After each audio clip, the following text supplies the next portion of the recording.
gonna die. We all are gonna die. We all are gonna die. We all are gonna die. Why don't we help each other prepare for it? Without death there could not be life. I'm talking about end of life conversations, conversations about the end of life. Death and dying, grief and loss, conversations about the end of life. My parents are getting older, so it sucks. Like it's also they're gonna die. Like people die. You say it's a part of life and it makes us appreciate this more, but it still sucks. Like I will always go back to death. Still sucks. Welcome to this episode of End of Life Conversations. I'm Reverend Wakil David Matthews. And I'm the Reverend Mother Ana Luisa Armendariz. In this podcast, we share people's experiences with death and dying, grief and loss, and the end of life. We really enjoy all of our excellent and insightful guests. They generously tell their stories with compassion and wisdom. We also want to thank Wakil and Wendy's children and partners for that wonderful introductory song. Okay, let's get started. Welcome again and again. Today we are speaking with Jay Deitcher. Jay is a freelance journalist, former social worker, and a dad to 3 kiddos. He loves writing and ranting about parenting, Judaism, comics, pro wrestling, addiction, and mental health. He received an MFA from Stony Brook University and has been published in Rolling Stone, The Washington Post, Esquire, Self, BBC, The Cut, and Vox. Yeah, great. We reached out to him after reading an article a friend sent to us that was on PS or Pop Sugar, which is an online health and wellness zine. It's part of the Vox Media Network. His article was called Why Texting the Dead Helps Those Who Are Still Living. And it really resonated with our goal to normalize the end-of-life conversations. That's what we're here for, right? We had interviewed Russ Young a while back, who puts up wind phones, which is a way to call your deceased loved ones. That episode with Russ went live on March 12th, so you can check it out. This seemed like a natural extension of that idea. Jay has written other articles about end of life and loss and grief and a lot of other things he's going to tell us about. And we'll post links to the podcast notes and to his website, etc., on the podcast notes. So welcome, Jay. So great to have you. Thanks for having me. Honored. Yeah. So we like to always start kind of a way to get to know our guests a little bit and to ask about when you first became aware of death. Yeah, my grandma died when I was a couple years old. I mean, I don't remember that much. It's just like she disappeared from my life. A friend in my 20s, I started losing people. The people who I lost, I felt like I was there for. So I didn't have much guilt over. But one of them was a good friend of mine who was very mentally ill, and he lost his life because of that. And I remember it shook like my faith a lot for like a year, because I'm fairly spiritual, like, and connected with Judaism and everything. And I just started questioning like why I do certain things. I don't know why I thought that like spirituality could save David, but that one hit me. And then I got past that, and he's still with me. And then recently, when my friend Jeff, who I wrote that piece about, that it shook me. Like I even got emotional when you were doing the intros. I don't know why, just because this is related to Jeff. So yeah, that one shook me more than I expected. But I also didn't expect him to die. I'm in my 40s now, and like people start dying. Yeah. and like even when it's like normal, it sucks. It sucks. Like I can be I'm not gonna say my spirituality was shaken at all with Jeff, but it's just a hole in your life. Like Absolutely. Yeah, it's just someone missing that was such a part of my life that still like it hits you. Like even if you're doing it the best, even if you're killing it grief, like it still hits you because you love this person. Yeah, and he was like, he would have been 49. It's weird to think of him that way, even though he was in his late 40s anyway. He died a year and a half ago. And then that one just hit me a lot. It still hits me. I still miss the guy. Sure. Yeah. It's I think the way you put it is so real that it's kind of a hole in your life when somebody that you really care about disappears and they're still there. That hole is a part of you still, right? Their life and what they gave you is still a part of you. They're still missing. I tried to replace I think I said that in the article. I tried to like find new friends because you need other people to lean on when you have this hole. But like, Oh it's still, yeah. I don't have a Jeff. Okay. Yeah. Yeah. Right. Yeah. Exactly. Absolutely. Yeah. Yeah. So it sounds like your grandmother died as a young child, and then you have this kind of monumental friend who passed away. Did that begin your kind of like your death impacted life? Like, do you think about death more these days, and is it impacting Yeah. everything around you? So my kids, I have 3 kids, and my son talks about death like crazy. And it's like like a, so I was like, oh, am I going to fit in on this podcast so much? Cause I talk about it so jokingly. Right. But I talk about it so much that my son's like, daddy's dead. Like he'll just say that and I'll be like, and then I said to my wife, I said, why does he think it's so funny to joke about death all the time? And she said, it's because all you talk about is how dead Jeff is. Mm-hmm. So it's Jeez. been the way I cope with Jeff's death is like, it's in that piece. I'm like, I texted him an invite to his party and then I billed him for it. Like that kind of stuff. It does make it easier to cope with. And Jeff and me joked like that. Mm-hmm. That's how I deal with it. But it's definitely throughout my life. And now my kids, death is a thing that my kids talk about daily just because it's now them trying to understand it. Yeah. Yeah. Yeah. Mm-hmm. Jay, I really love that for you, though. I think that we underserve our children by Mhm. not being open about how death has impacted our lives and how Yeah. death is actually a part of life and how death can be really beautiful. And, you value different aspects of being alive in the finiteness of it Yeah. because there Yeah. is death, right? Yeah. Yeah. So I am so thrilled that your kids are talking about death daily. Yeah. Yeah. Ana Luisa also has kids who have that as a subject matter. All the time. I'm sure my parents are getting older. So it sucks. Like it's also they're gonna die. Like people Mhm. die. You say it's a part of life and it makes us appreciate this more, but it still sucks. Like I will always go back to that still sucks. Yeah, yeah, Mhm. there's that. Well, I mean, you guys are much younger than me. I'm about twice your age or so, maybe not twice, but and of course, in my cohort, if you will, the people my age, a lot of people are leaving, Mhm. and so again, that's sort of part of the reason I think Ana Luisa and I started talking about this is just how do we be more natural around this? How do we be more accepting? But also, I love, just yeah, it does suck. It totally sucks when Yeah. our dear friends are not here anymore. We miss them and we feel them. I still feel most of them, So Yeah. yeah, thanks. That's such a great way to put it. So why don't you tell us more about the article and more of your other work that you're doing? Just I noticed you sent us links to 3 articles, but I know you've also said you do some other work and some other interests. So tell us more about that. Tell us more about what you're filling your life with and the work you're Yeah. doing. So during COVID I worried a lot about my parents dying. So one of them is about forgot the word for it, but grief before someone leaves you. Yeah. And that's another thing. And then you can get, I was very controlling, like not Hmm. accepting things. So I Yeah. wrote about that. And writing about these things helps me. It's how I process things. And I get to Yeah. talk, like, I don't know if you do it with the podcast. You brought up that, like, when I'm in my 40s, I'm seeing friends pass away, which is scary. And it's a new life phase. So I started writing more about it. And it's probably, it gets you to talk to cool people. So that's Yeah, it really does. why I write. They help me process it. And then after Jeff's died, I wrote 2 more pieces on it. And one was a year before Jeff died, a friend of ours died who I wasn't really hit. Like it didn't affect me that much. And I was talking to him about how it didn't affect me that much that he died. And then Jeff said, when I die, you're going to cry. And I was like, F you, Jeff, man. What the hell? How are you going to throw that weighty comment on me while I'm trying to go on the treadmill and talk to you about wrestling? And then I'm like, and I'm not going to give you a pity answer right now. And it was just like not on my mind. And then Jeff just died on me Oh, a wow. year later out of nowhere. And then that night it was wrestling night, and I would text him every night during wrestling. And I don't know how much you know about wrestling, but it's on every freaking night. So it's Jeff and me texting all night. And it helps me get through my kid stuff. Like I'm doing kid stuff, I'm texting. So it's like my bedtime routine with the kids.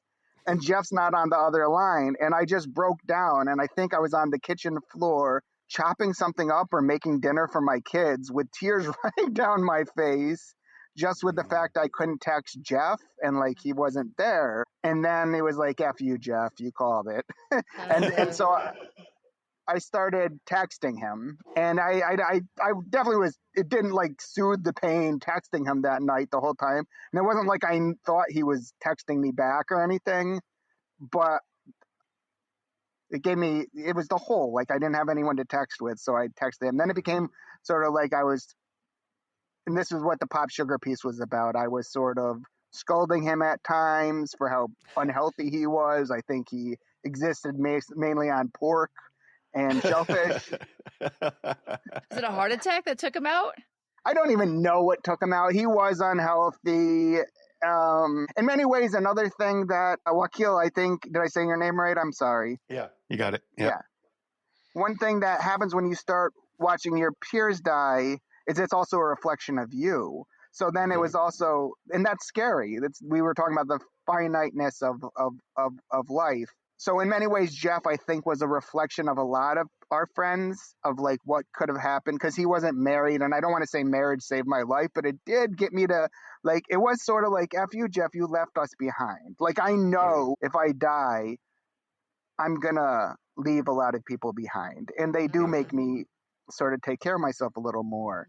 And there was an idea of like, how dare you leave us behind, Jeff? It wasn't, I didn't have guilt over me being a survivor. I know I didn't, or anything, but there was definitely anger at him. And that came out in the text messages. So I just texted him everything. And then now I still do text him, not as much. I wish I texted him more. And it just like joking, just because he would find it funny that I'm texting a dead guy. Yeah. I really love this as a practice, though. People tend to clean out our loved ones' closets pretty quick, get rid of anything that shows a sign that they're still physically in our fields, right? And so it brought to mind that years and years ago, there was this homeless man who actually had a phone, and I would find him sometimes in different places, pick him up, take him on the bus. And when Jack died, I didn't even know. Like, I went looking for him because he really mattered to me. Yeah. But I still have Jack's phone number in my phone list. And when I'm looking through my J's, I'll come up on Jack McKnight, and I'm like, oh, Jack, I miss you. Right. So I'm not texting him, but I do really love how I'm still interacting with the spirit of Jack McKnight, So I love that you're still texting your friend. I think it's marvelous. Yeah.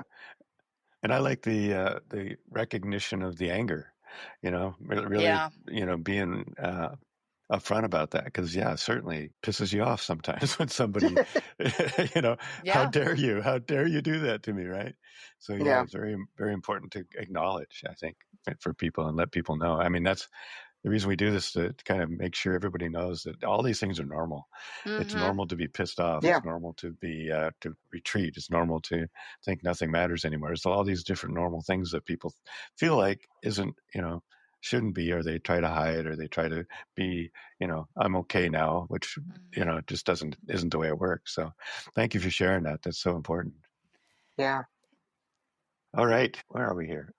Well, Wakil, I was going to ask, I know it's we have that's other question, but I want to ask, what do you do to feel supported during these times? Like when it's really tender, and like, I can see right now that this is, a really poignant moment for you. Like, how do you make sure that you're still like held?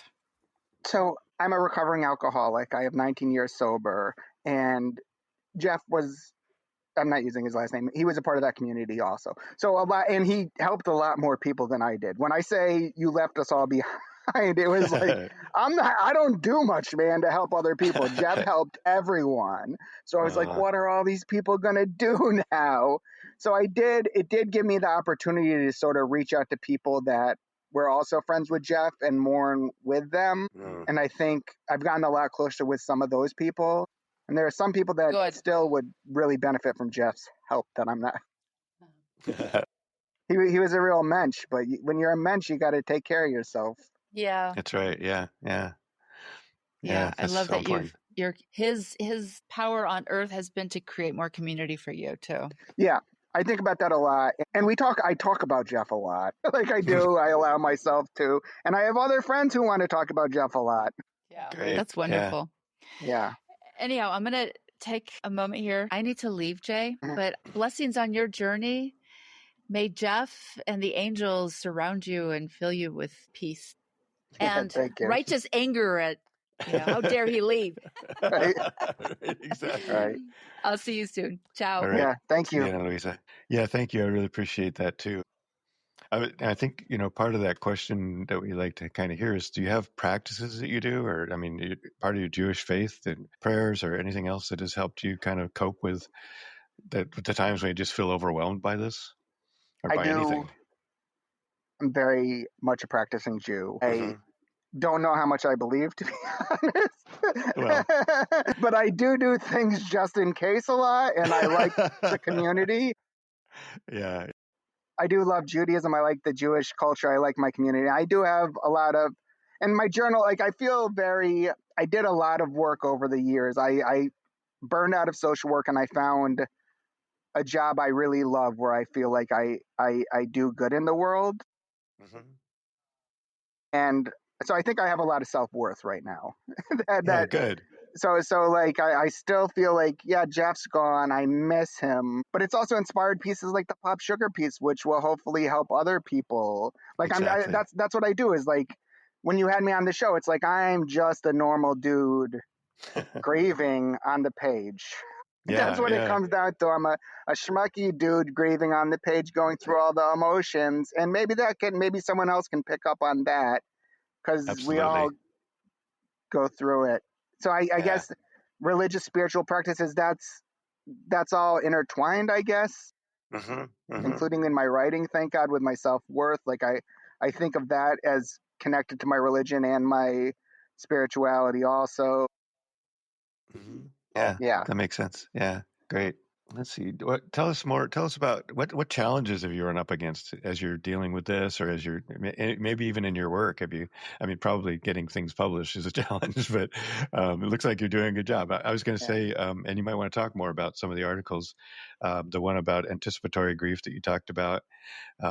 Anything else that you want to share about that, and then just anything that's come up as like, this is hard. This has been hard to go through, or this has been a block in the way. Like, this guy back here, Ganesh, likes to move our things out of the way. He also likes to put things in the way for us. Right. So I think the other day, this isn't writing affiliated, but it was just a way that I think probably Jeff's death swooped in and made me awkward with people. I forgot. You prompted me to think about this. I can't remember what you said. No, it was your partner. She brought it up about the guy disappearing Yeah. and her not knowing about it. Well, I have a friend that is one of my best friends, but we don't always talk all the time. I just love her, and we've been friends for about 19 years, and we have no friends in common. To be honest, they're pretty antisocial. And I kept calling, and they kept not picking up. And then, which is weird for them, and then I realized they could die without me knowing. Yeah. And it was Yeah. like a really scary thought, and it made me want to somehow protect against that ever happening. And so I started driving by their house, which is weird.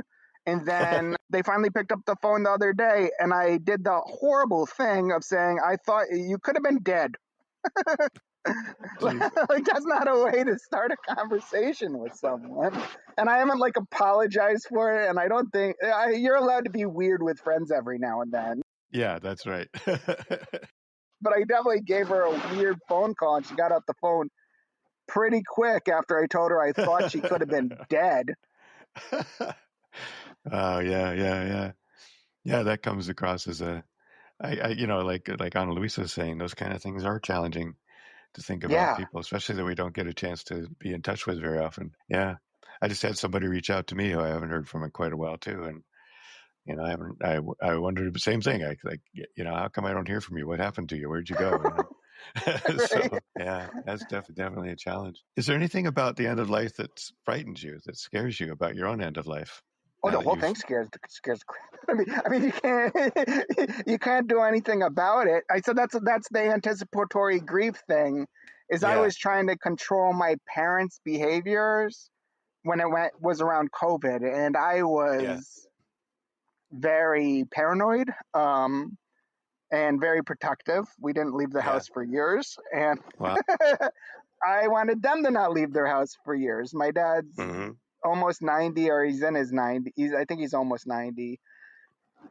And so I just had to let it go. Like, I was just driving them nuts and pushing them away. And I mean, I could sit here. My wife broke her ankle the other day, and it screwed up. Like, it threw our whole life off because she could not Sure. leave her bed for 3 weeks.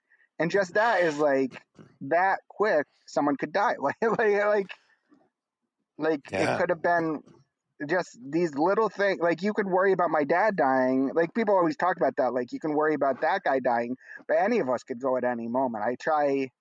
It's terrifying. It's just Yeah. yeah. Yeah. Yeah.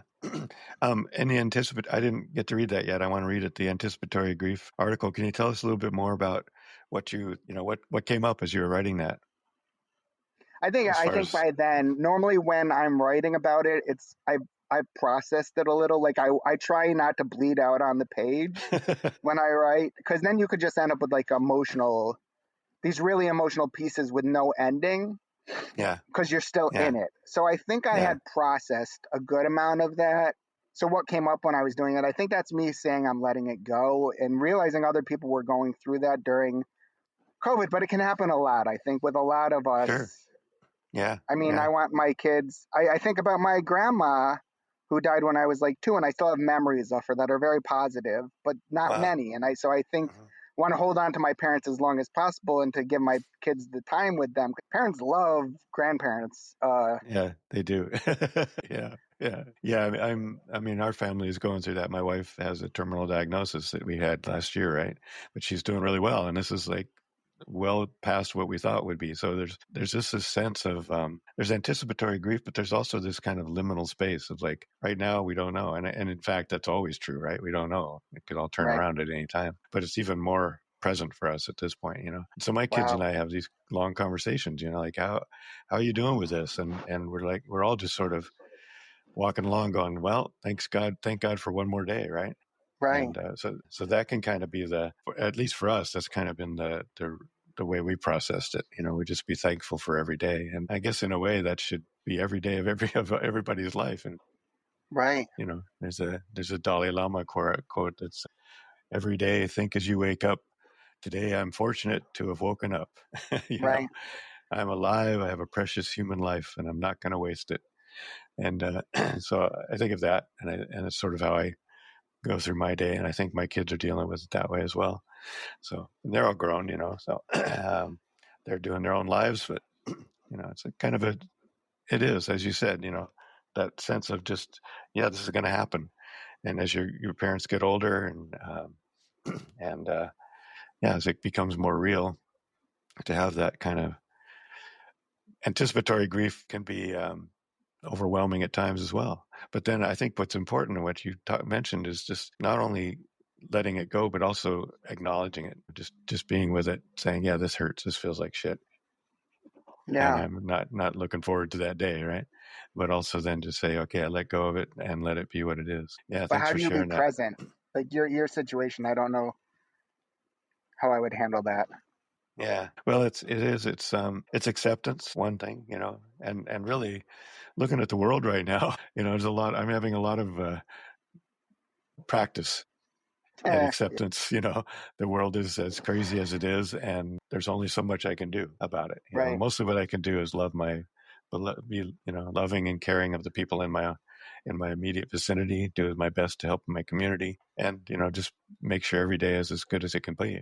It sounds like what you're kind of doing with your parents too, making sure you have as much quality time and your kids have as much quality time as possible. So I Yeah. think that's kind of the answer to that. Well, thank you. This has been really interesting. I think if there's anything else, yeah. Is there anything you wish we'd have asked about it? Anything else you'd like to share with us? I'll tell you a funny story about Jeff. So the last time I talked to him was actually, so one thing is, since I've been sober 19 years, most people Yeah, who have died, like, I've been there for them, and it's the same with Jeff. Like, I didn't have any guilt, like saying like, oh, I wish I was there. yeah, But the funny thing about Jeff is, I talked to him the night beforehand. hours before he died, actually, which, I like that. Like, Yeah. that's pretty cool. That I might have been one of the last people to text him and to be texting with him. And I know he's having a good time. But a few days beforehand, he called me, right? It was on Thanksgiving. And I mentioned I was on the phone with another friend, right? When we were texting. And so he called me and then I didn't pick up. And Jeff, I would often say, like, I'm not talking to you right now. I don't have time to talk to you. I have 15 kids jumping on me right now. And I did that. I said, Jeff, it's Thanksgiving. I'm not talking to you right now. He said, but you picked up for Javi. Oh, I said that guy's name. I said, yeah, but I thought Javi needed my help. I don't think you need my help right now. Do you need my help right now? And Jeff said, no. And then I said, good, then I'm not talking to you. Bye. And I have no guilt from that interaction. Like, I find that hilarious that a few times days beforehand, I could have talked with Jeff on the phone and I couldn't have done it. Like, people have guilt at the end, like, oh, I wish I took that phone call. I don't. I had no time to talk to Jeff that day. Good. That's such Like, a great yeah, attitude. it's funny. I find that funny. That is. Thank you. That's a great story. Very important. I think a good note for listeners, that at least to pay attention to that guilt, whatever that guilt is, that shame, and acknowledge it, but then think about, did I really do any harm? Did I really cause any pain, or did I really do anything I wish I hadn't? Maybe you did. Maybe you need to face that too. Right.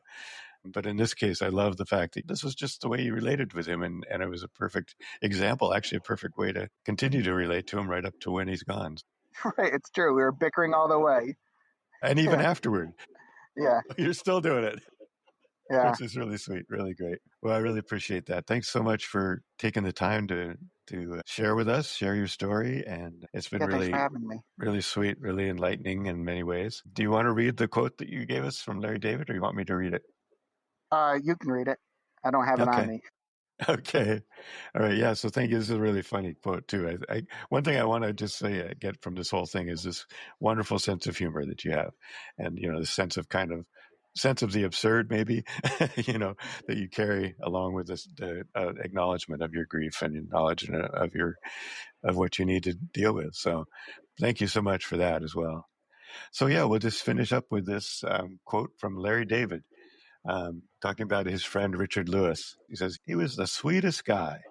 It's so hard to believe he's not here. I talk to him because I feel like he's watching me. And I tell him to, hey, leave me alone. Keep away. I got stuff to do. Right? Thank you, Larry David. That's just exactly what you were talking about. Even now, right? Even now, maybe you can say, okay, Jeff, I really don't have time for this. Right. But I'll get back to you. But I wanted to show that quote also. I look up to Mel Brooks and what's the 2,000-year-old man partner of his, Carl Reiner, and they ate dinner every night until Carl died, and they watched Jeopardy together. And I wanted to show male friendship with that quote also, and just so like we can get hit by stuff. Like, it's not just our wives and kids dying; it really hurts. Yeah, absolutely. And we're going to actually, the next interview we're doing is with a person who's talking about male grief, male emotions. And so thank you so much for bringing that out too. That's big important part of this. And that not only do people in general have trouble talking about death and dying, but especially in our culture, men tend to have a lot of trouble with showing emotion and with being present for this kind of difficult thing. I've been kind of taking a informal poll of every time I'm online in a group of people, spiritual group, or a webinar. I just went to a webinar about death and dying yesterday. I just check, and it's never more than 20% men showing up for these things. Yeah, and usually like 10%. So I think that's an indicator right there of what you're talking about. So thank you for being one of those men who can not only feel, but talk about it and share it and remind us that it's all a good thing. So it's good to be one of those men that can talk that's about right. these things. They can sit on the floor crying, right? Yeah, I like emotions. I like emotional men. I like being someone who can feel these things. My kids always give me trouble about crying at commercials and stuff, So, so, all right. Well, thanks again, Jay. I really appreciate you. Have a great day. Yes, take care. Bye. Thank you. Thanks so much for joining us on the End of Life Conversations. We appreciate you and look forward to sharing our stories. We encourage you to subscribe to have access to premium episodes and extra resources. Links to our guests and their recommendations and a transcript of this episode will be in the podcast notes. Yes, thank you so much. And please tell all your friends. Follow us on social media, and again, consider subscribing for some excellent premium content. We want to acknowledge that the music we are using was composed and produced by Charles Heastand. We also want to acknowledge that we live on unceded lands that have been cared for thousands of years by Indigenous peoples who are still here.